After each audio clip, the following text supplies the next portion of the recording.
Mentoring gives you the opportunity to support and nurture a fellow Toastmaster over an extended period of time. Coaching involves working with a learner on one specific goal or skill. The interactions and relationship between a mentor and protege are much different than between a coach and a learner.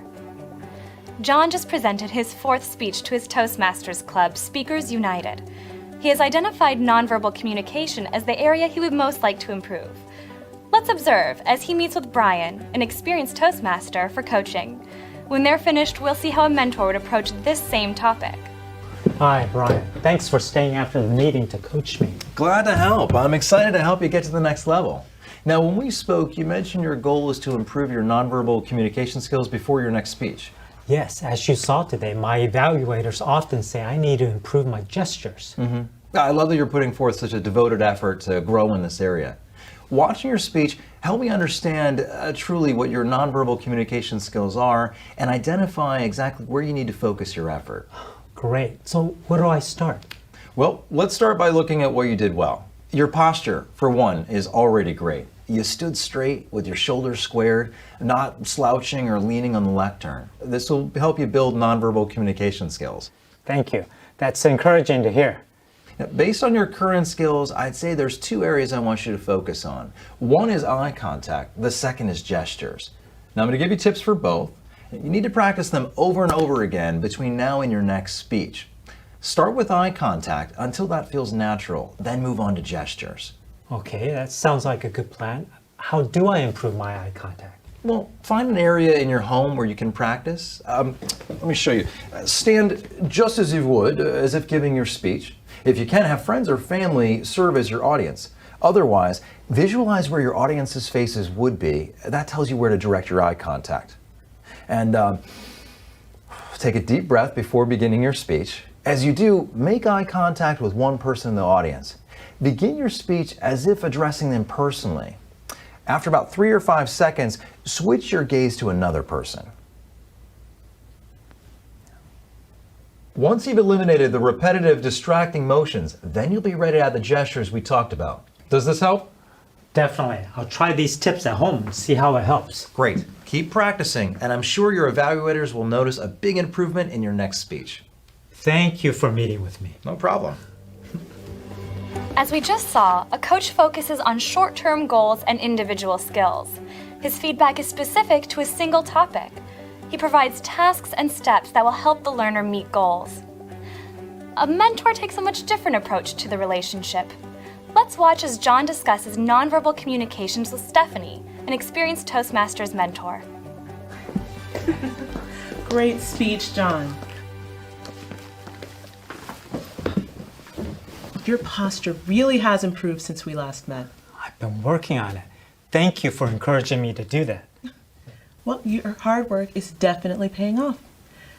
Now, are you feeling more confident about giving that speech at your daughter's wedding?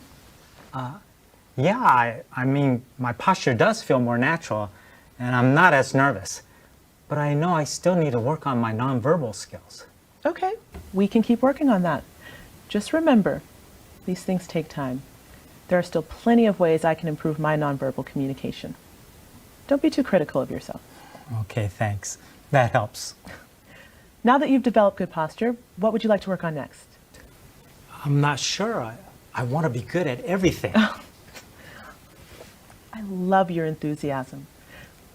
When I gave my second speech, I tried to apply all the feedback I'd received from my first speech, but it was just too much to focus on.